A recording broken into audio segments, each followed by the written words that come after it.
Serikali yaziagiza bodi za mabonde ya maji kushirikiana na taasisi nyingine ikiwemo wizara na sekta zingine ili kuhakikisha kunakuwa na ulinzi wa uhakika wa vyanzo vya maji. Na maelfu ya wadau wa michezo waungana kwenye maziko ya nyota wa zamani wa timu ya mpira wa miguu ya Tanzania, goalkeeper Peter Manyika aliyezikwa kwenye makaburi ya Kinondoni, Dar es Salaam. Habari za asubuhi watazamaji wetu, karibuni kwenye kipindi cha Asubuhi Njema ambapo tunakuwa na taarifa ya habari, na baada ya hapo tunapata fursa ya kuangalia vichwa vya habari vilivyopangwa mbele katika magazeti yaliyotufikia hivi leo. Jina langu ni Dorcas Ramos na tunaianza taarifa yetu ya habari. Tunaomba radhi kwa kuchelewa kuianza taarifa hii. Wizara ya Maji imezitaka bodi za mabonde ya maji nchini kuimarisha ushirikiano na wizara na taasisi za kisekta ikiwemo madini, kilimo, mifugo pamoja na ofisi ya Waziri Mkuu TAMISEMI ili kulinda vyanzo vya maji dhidi ya uharibifu wa shughuli za kibinadamu unaosababisha serikali kugharamia mabilioni ya fedha kulipa fidia kwa wananchi wanaoishi au kufanya shughuli kwenye maeneo hayo. Tupate taarifa. Agizo la wizara limetolewa jijini Dodoma na Waziri wa Maji Jumaa Aweso na Katibu Mkuu wa Wizara Mhandisi Mwajuma Waziri wakati wa ufunguzi wa mkutano wa 9 wa mwaka wa bodi za maji za mabonde nchini, ambapo viongozi hao wamesisitiza kuwa ulinzi na uendelevu wa vyanzo vya maji nchini ni wajibu wa sekta mtambuka. Lazima tufanye kazi na taasisi nyingine. Watu wa TAMISEMI, watu wa mabonde hatuna mahusiano mazuri na taasisi nyingine. You cannot do, kwa sababu wenye maeneo wanaoplani kwamba hapa watu wajenge nyumba, hapa imekuwa kijiji, ni nani? Wale si ndio wenye watu, na wanaoharibu mazingira ni watu. Kwa hiyo tukifanya kazi wenyewe tutaendelea kulipa fidia several times. Hatuwezi kufanya kazi peke yetu. Kwa mfano, ukiliangalia swala la sekta ya maji, rasilimali za maji, kuna watu wa madini, kuna wenzetu wa mifugo, lazima tuwashirikishe, na kada zingine zote ambazo zinazotakiwa kwenda. Kwa hiyo mimi hili eneo nataka tulifanyie transformation kubwa. Waziri Aweso amesisitiza kuwa mwelekeo wa wizara hiyo ni kutoka kuwa wizara ya maji ya kunywa na kuwa wizara itakayochochea uchumi kupitia sekta mbalimbali. Nini maono yetu? Tuitoe sasa wizara ya maji kutoka wizara ya maji ya kunywa iwe wizara ya kuchochea uchumi. Leo tunaona viwanda vikubwa, tunaona sasa leo kilimo kinataka kwenda katika kilimo cha umwagiliaji. Hatuwezi kwenda hivi kawaida. Lazima tuwe na maji toshelevu, lazima tuwe na maji ya uhakika, lakini haya yote yanatokana swala zima la ulindaji na utunzaji wa rasilimali za maji. Ni swala la maji, ni usalama wa taifa. Usalama wa maji ni usalama wa taifa. Wakati huo akitoa taarifa kuhusu maendeleo ya sekta ya maji katika kipindi cha siku 100 za mwanzo za muhula wa pili wa serikali ya awamu ya 6, Waziri Aweso amesema jumla ya shilingi trilioni 3 zimetolewa na serikali ili kutekeleza miradi ya maji nchini, na kwamba miradi inayoendelea ni 878 vijijini na 200 mijini. Wizara ya Maji hatuna kisingizio. Kwa hiyo sasa hivi ipo miradi 878 ambayo inaendelea. Sisi Wizara ya Maji nguvu yetu tumehakikisha hii miradi 878 ambayo inatekelezwa vijijini inakamilika kwa wakati, na kuhakikisha katika vijiji hivi 1575 tunakwenda kuvikamilisha. Amani Mbando, Channel 10, Dodoma. Bodi ya mikopo kwa wanafunzi wa elimu ya juu imezindua mfumo wa kielektroniki utakaotumika kupokea na kuchakata taarifa za wateja bila kulazimika kufika ofisini kufuatilia changamoto zao, hali itakayorahisisha upatikanaji wa taarifa kwa kuongeza uwazi kwenye upatikanaji wa taarifa za waombaji wa mikopo. Tupate taarifa zaidi. Akizungumza jijini Dodoma wakati wa uzinduzi wa mfumo huo uliopewa jina la Bwana Boom, mkurugenzi mtendaji wa bodi ya mikopo kwa wanafunzi wa elimu ya juu Dr. Bill Kiwia anaeleza ufanisi wa mfumo huo. Itakuwa ni jukwaa la kuwezesha wateja wetu kupata huduma kwa haraka kama ilivyokuwa inaonyeshwa kwenye wasilisho la mkurugenzi wa TEHAMA, kwani itatoa huduma ndani ya masaa 24, siku 7 kwa wiki, mwaka mzima, siku 365.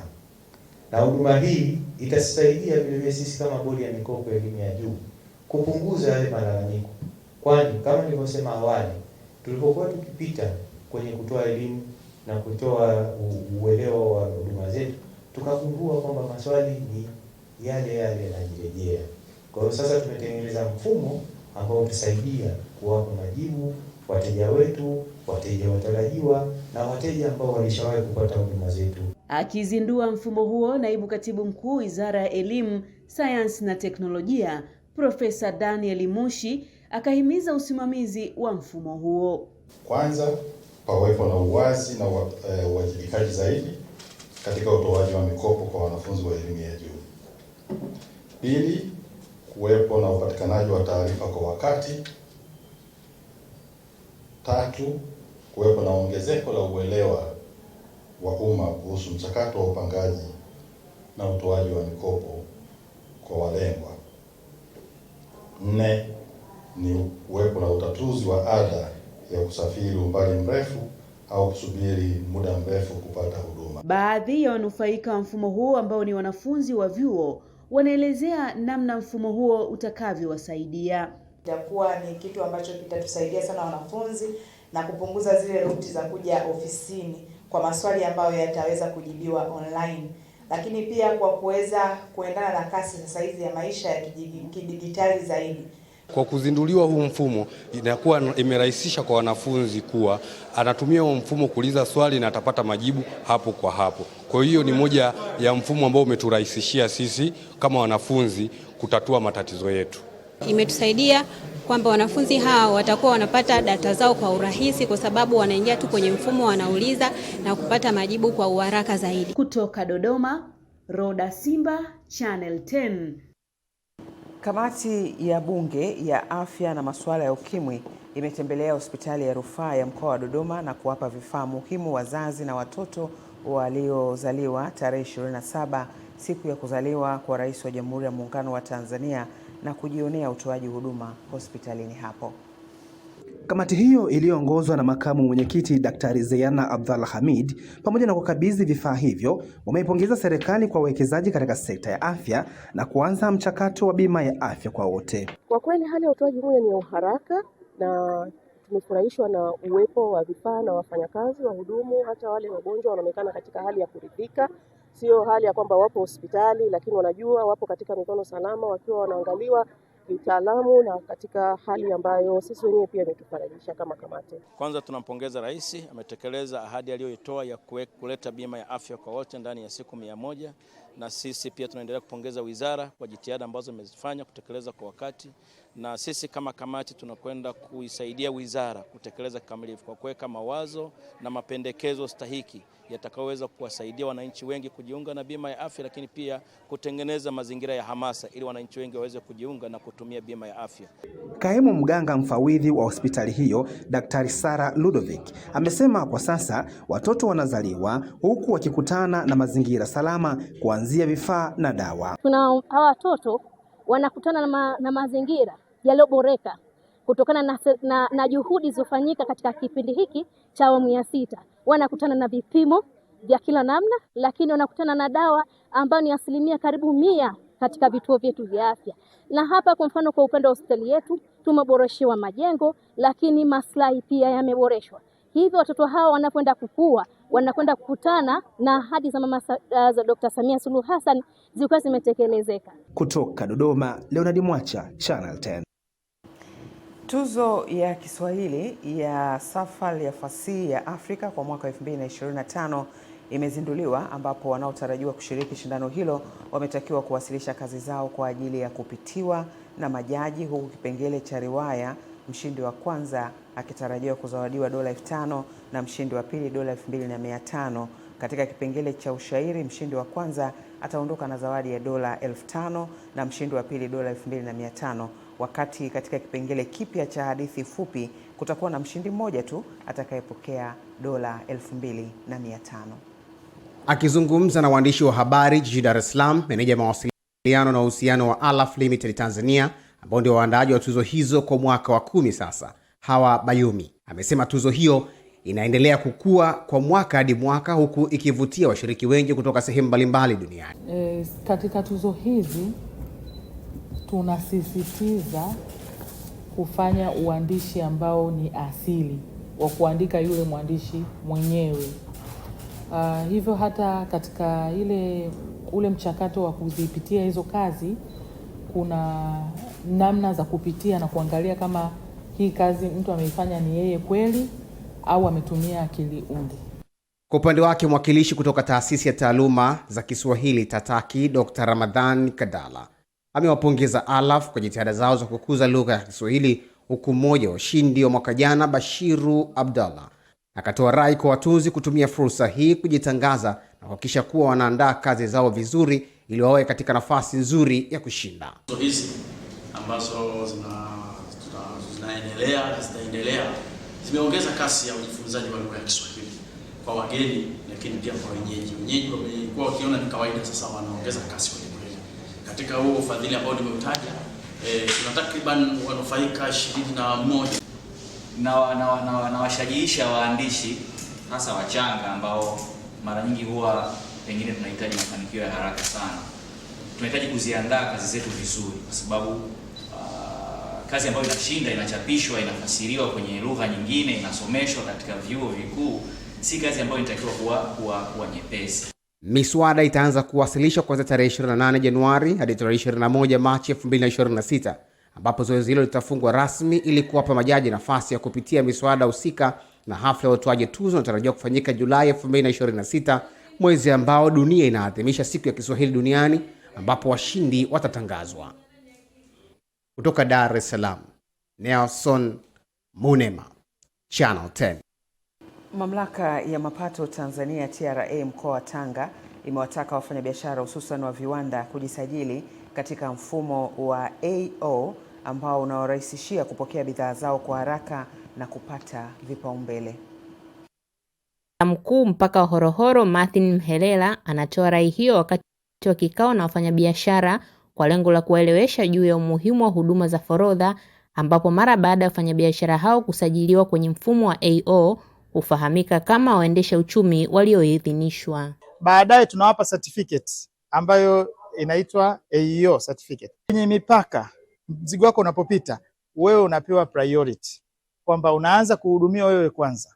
Na hii inawasaidia sana wafanyabiashara hasa kwenye viwanda, kwa sababu clearance ya mizigo yao ambayo ndio inaenda kutumika kwa ajili ya uzalishaji wa bidhaa mbalimbali. Akifungua kikao hicho kwa niaba ya mkuu wa wilaya ya Tanga, katibu tawala wilaya ya Tanga Angela Mono akaeleza urahisi uliopo kwa sasa katika ulipaji mapato kwenye mamlaka hiyo. Muichukulie TRA kama daraja na njia ya kuwawezesha kufanya biashara kwa weledi, kupata mawazo bora zaidi na kukuza uwekezaji wenu. Tulikamata madumu yanakaribia 1000, mengine ni baharini, mengine ni nchi kavu. Lengo ni kuangalia kwamba jamii yetu iko salama kwa maana ya afya na hata usalama wa nchi, kama nilivyowaambia kwamba ni mojawapo ya majukumu ya forodha ni kuhakikisha kwamba nchi yetu iko salama. Kama elimu itatolewa zaidi kwa wajasiriamali, wafanyabiashara, wengi wanaweza wakaweza kurasimisha biashara zao. Tunatamani sana watu wote wawe rasmi katika biashara zao. Kwa hiyo tunahitaji elimu zaidi. Kutoka Tanga, Haraya Kipingu, Channel 10.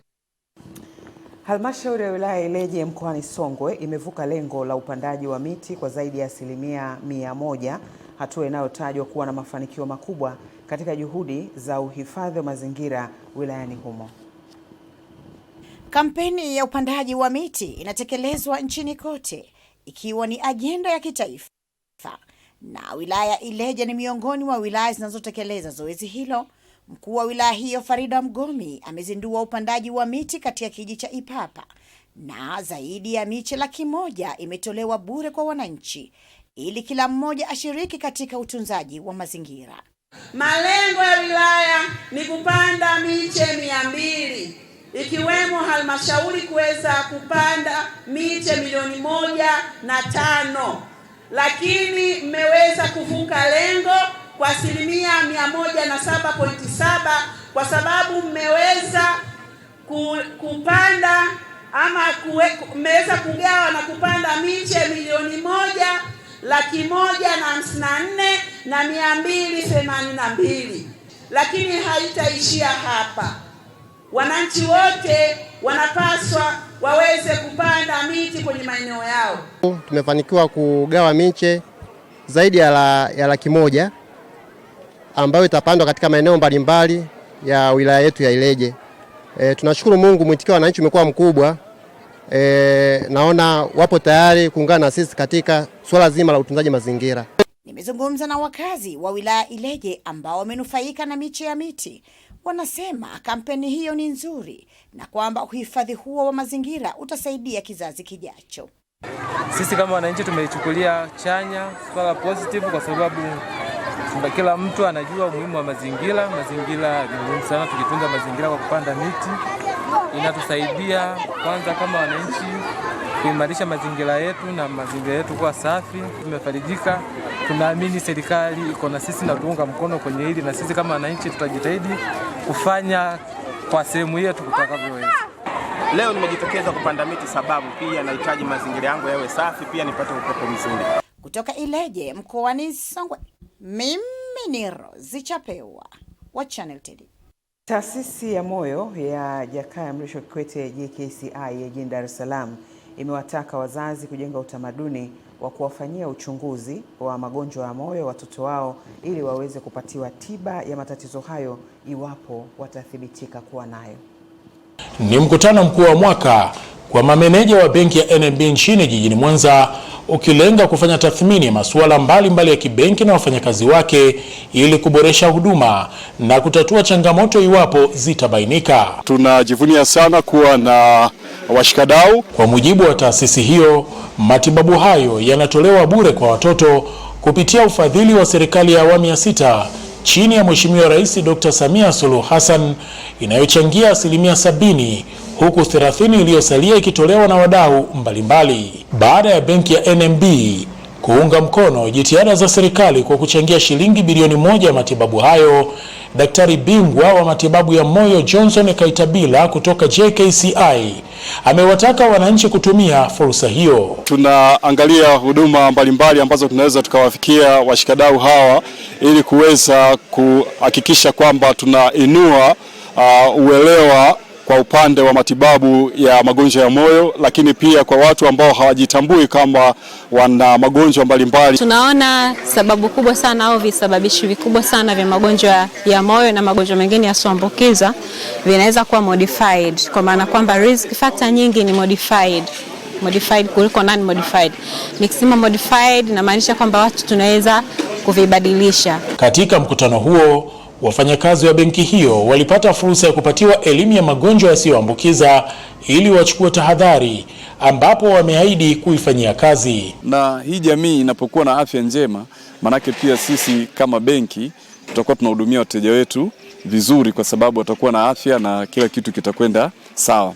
Kwa hiyo niseme tena, tunashukuru sana watoa huduma ambao wamekuja, wameshirikiana na sisi kutupa hii elimu. Tumepimwa, tumeongea na watu wa lishe na kutuelimisha kuhusiana na balanced diet, mlo kamili, na hivyo tunajivunia kwa kweli. Ukiangalia mwajiri ameinvesti kwenye afya zetu, kwa sababu kazi pia zinategemea afya zetu. Kupitia ufadhili wa matibabu ya magonjwa ya moyo kutoka serikalini na kwa wadau mbalimbali, mwaka jana watoto zaidi ya 350 walipatiwa matibabu ya moyo, ambapo mwaka huu wakitarajiwa kupata matibabu hayo zaidi ya watoto 450. Henry Kavirondo, Channel 10, Mwanza. Wabunge wamehimizwa kushirikiana na serikali ili kuweka mazingira ya wezeshi ya uwekezaji katika sekta za uzalishaji zinazohusisha wananchi wengi, wakisema hatua hiyo ni nguzo muhimu ya kuchochea ukuaji wa uchumi wa taifa na kuboresha maisha ya Watanzania kwa ujumla. Hayo yamejiri bungeni jijini Dodoma katika kikao cha pili, mkutano wa pili bunge la 13, ikiwa ni mwendelezo wa hoja za wabunge wakichangia hotuba ya Mheshimiwa Rais wakati wa ufunguzi wa bunge hilo. Ili maisha yawe mazuri, lazima tuangalie sekta za uzalishaji, sekta zile zinazohusu watu wengi, na sekta za uzalishaji anasema kilimo. Kwa hiyo ukiendeleza kilimo, maana yake maisha yao utakuwa umeyaboresha. Ukiendeleza kilimo, ajira zao zitakuwa ni nyingi. Ukiendeleza kilimo, taifa litapata fedha za kigeni. Ukiendeleza kilimo, uchumi wa taifa letu utakuwa.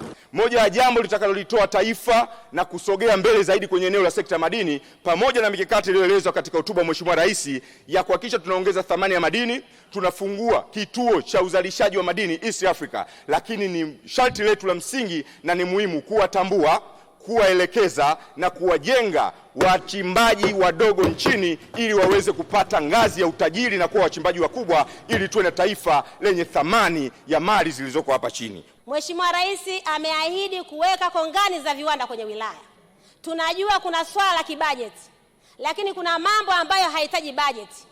Basi serikali na taasisi zinazohusika zikamalize migogoro ya ardhi kwenye maeneo ambayo tumetenga kwa ajili ya kongani za viwanda, ili tukiyasubiri hayo ya kibajeti, basi maeneo haya yawe tayari, ili Mheshimiwa Rais tunapopata wawekezaji maeneo hayo wayakute. Ili kutimiza malengo ya serikali, wito ukatolewa kuwekeza nguvu katika kuzuia ubadhilifu wa fedha za umma. Hata kama rais anajitahidi vipi, lakini hawa watu wa chini yake wanamsaidiaje? Wanayaona haya mambo yanayofanyika, hawa watu wa chini wamekaa kimya. Hata mimi mfanya biashara sipendi ufisadi wala sipendi wezi, kwa sababu mimi nafanya biashara kwa miaka mingi, nahangaika, nanua hichi, nafanya hichi, kinakuja kijitu kinaiba, kinaingia kwenye biashara yako. Mapema asubuhi, bunge limethibitisha majina matatu ya wagombea wenye viti wa bunge, akiwemo Deo Mwanyika, Najma Murtaza Giga na Cecilia Paraiso ambaye anashika nafasi hiyo kwa mara ya kwanza. Kutoka bungeni jijini Dodoma, Leonard Mwacha, Channel 10. Naam, na sasa ni katika ngwe ya michezo ambako tunaelezwa Watanzania wamejitokeza kwenye makaburi ya Kinondoni jijini Dar es Salaam kushiriki mazishi ya aliyekuwa mchezaji wa zamani wa timu ya Tanzania ya mpira wa miguu Taifa Stars Peter Manyika aliyefariki dunia siku ya Jumatatu na kuzikwa jana katika makaburi hayo. Tupate taarifa zaidi. Hapa ni katika makaburi ya Kinondoni jijini Dar es Salaam ambapo wanamichezo na Watanzania kwa umoja wao wamefika katika eneo hili kumsindikiza katika safari yake ya mwisho Peter Manyika, mlinda mlango wa zamani wa timu ya taifa ya Tanzania Taifa Stars, huku wengi wakizungumza kama moja kati ya walinda mlango bora kuwahi kutokea hapa nchini, lakini pia uthubutu wake na ujasiri hawapo uwanjani, huku wengine wakimzungumza kama mtu ambaye ni mkarimu sana nje ya uwanja. Generation yake baada ya wakina Mwameja, Rifat Saidi, Steve Nemesi, akafuata yeye na alitendea haki jezi ya Yanga wakati kabla ya Yanga Sigara, nadhani Yanga national team. So ameacha alama, lakini zaidi ameacha alama vile vile kwenye maisha yake binafsi. Alikuwa mtu mzuri, mwenye ushirikiano, mtu ambaye alikuwa anapenda kufanya kazi ya ushindani. Mimi bahati nzuri nimefanya naye kazi kwenye timu za taifa za vijana kama 4 ya miaka 21, ya miaka 20 na miaka chini ya miaka 18. Na yeye alikuwa ni mtu ambaye mnashauriana, mnapanga na mnapata kitu cha ushindani ambacho kinawasaidia kwenye ushindi. Kwa hiyo alikuwa mtu mzuri, mtu ambaye kusema kweli tumeshirikiana wakati wote. Manyika alikuwa ni mwanasoka mzuri. Tumezoea Watanzania ni kusifia mtu baada ya kufa, lakini kwa kiukweli Manyika hata nje ya mpira amekuwa mtu muungwana sana, mstaarabu kwa kweli. Namfahamu na sikuwa naye search kwa sababu mimi nilimaliza pale, mimi yake nimemaliza 80s pale. Unaona bwana. Sasa kwa kweli tunasema tuna msiba mkubwa, tumesikitika na kwamba bahati mbaya bahati nzuri ya kubeba kijana wa Manyika bado alikuwa anaendelea katika fani. Goalkeeper ndio huwa mtu wa mwisho. Yaani yeye mpira ukimpita sana anaingia nyavuni, kwa hiyo ndio anatakiwa kuwa kiongozi. Kwa hiyo naturally Manyika yeye ndio kwa kiongozi. Jinsi ambavyo alikuwa anatuma, anaagiza, anaelekeza, ana command, kwa hiyo ni miongoni mwa vitu ambavyo bado vitaendelea kuwa kumbukumbu. Manyika sisi tunamaliza kucheza, wao ndio wanaingia kucheza. Ni kati ya goalkeeper wazuri sana alikuwa katika nchi yetu.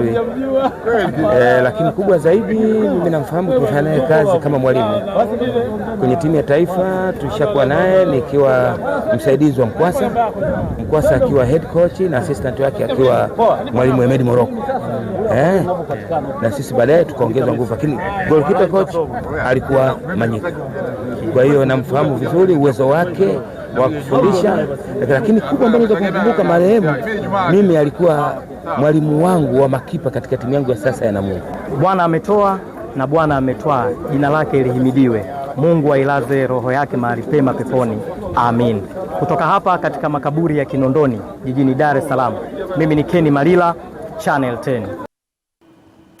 Naam, kwa taarifa hiyo basi natukamilishia taarifa yetu ya habari na baada ya muda mfupi tutapata fursa ya kuangalia vichwa vya habari vilivyopewa kipaumbele katika magazeti yaliyotufikia hivi leo. Endelea kuwa nasi.